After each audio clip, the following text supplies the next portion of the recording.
The Dolphins owner, Stephen Ross, was suspended until October. Team was hit heavy, loss of first-round draft pick next year, third-round draft pick of the following year because of tampering. The tampering included communications with guys like Tom Brady when he was trending towards being a free agent, and Sean Payton when he was still with the New Orleans Saints. Lots of heavy punishment heading Stephen Ross's way of the Miami Dolphins. Aaron, the floor is yours. I have so many issues with this.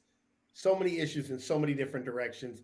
First of all, we obviously know Stephen Ross has issues because we also have rumblings of him telling a coach to tank for $100,000, right? But yet there's been no penalties for that. No penalties for that yet. But hey, let me try to lure Tom Brady from New England or lure Sean Payton.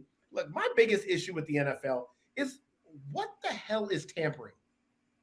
Is tampering, hey AJ, you have a job and I might be a better company or a better business that says, AJ, I know you're working for McDonald's right now, but come work for In-N-Out. Come work for the In-N-Out burger because we pay you a little bit more. We got a better burger, and we're going to treat you a little bit better. What is wrong with that? Isn't that what we are built on? If I get a station that comes to me and says, hey, Aaron, ESPN is on the phone. Aaron, it's ESPN. We want you to come work for us. Oh, no, I'm sorry. I can't talk to you because I work for yada, yada station. Like, why is tampering a thing? Why can't you have a conversation with another entity saying, you know what, I'm exploring my options. Maybe I am going to be a free agent. Maybe I'm not. That's a grown man that gets to make a decision on his future, his money, his pocket, his family, and he can't be approached by some other entity. Tampering is so stupid. And then the team loses a first and a third round picks or whatever. And what does that do? What does that do for those guys on the field? Now you get Tua with a lack of a weapon now because they don't get a draft him in the first round, or maybe protection on the offensive line, or a defensive player that they need on defense. That's not penalizing. It's penalizing everybody that's on the field, those players, those coaches that did nothing wrong. And you get an owner who says, you know what, you're suspended through October. What the hell does the owner do during games that requires him to actually be a part of the team anyways? It's damn stupid. Stephen Ross's job is still the same, whether he's suspended or whether they lose that first round pick. Because then you brought up the fact that it hurts the players on the field and everything. It also hurts like the GM and the coaches now that are involved because now they don't have that. Who are going to get fired because they can't do their job. Let's also not forget. It also hurts a player in college that now does not get drafted in the first round because there's only 31 first-round draft picks instead of 32. I don't understand that. And Stephen Ross, out of all of this, is really not being affected because he's the freaking owner of the team. He basically gets to go home and work remote. So that is a very good point. Now let's keep going with this. How would you punish the owner for? If just entertain me here. Tampering, illegal, either way, whether you like it or not, is a thing. It's illegal. How would you punish Stephen Ross to make it so that it's him getting punished and not just the team, coaches, and staff?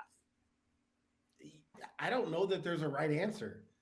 An owner, the problem is you can only fine an owner so much. So you fine him, take some of his money away, but the man's a billionaire. You fine him $1 million, he's like, damn, darn. No invites. No invites to the owner's cocktail meetings. Okay, you're not invited. The Miami City will not be nominated to host a Super Bowl anymore. But then you're hurting again. Yeah. You're just hurting the city and the fans, everybody else around. The owners have such a huge advantage because you can only do so much to them. The NFL has to do a better job of understanding the landscape of the business, and that's my point. Is the landscape of the business. This whole tampering thing. What is it actually doing? I don't know what the circumstances behind it. Maybe they called him a day too early. Maybe they spoke to him when they weren't supposed to speak to him.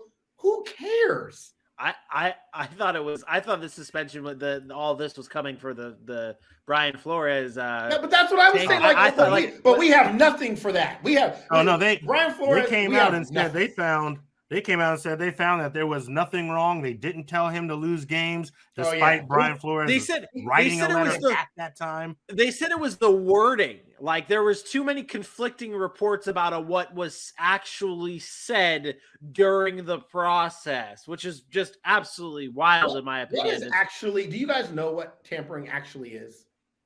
What is considered about? Because what's the Waikai Padea version of the definition of tampering?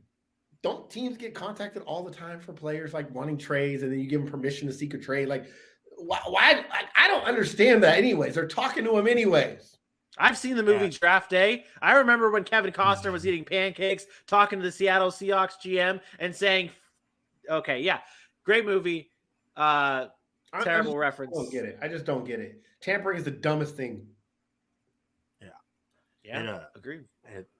Apparently, though, it was at an unprecedented level of severity of tampering because of a coach and their star player all at the same time. The severity was. If AJ, if your contract's over in September, you're a free agent. If I approach you and I'm not saying, "Hey, come to my team now," but you know what? Hey, in September, man, you're a free agent. Come to my team. What the is wrong with that? I don't think, honestly, AJ, I think you brought it up, the severity of it. I for some, and just this is my feeling here, if this was Andrew Wingard, safety for the Jacksonville Jaguars, and Stephen Ross was tampering with signing him, I don't think there would be any type of punishment or whatever. I think you brought up the severity. I think that's what it is, because it was Tom Brady and Sean Payton as the two that were. I think Belichick snitched.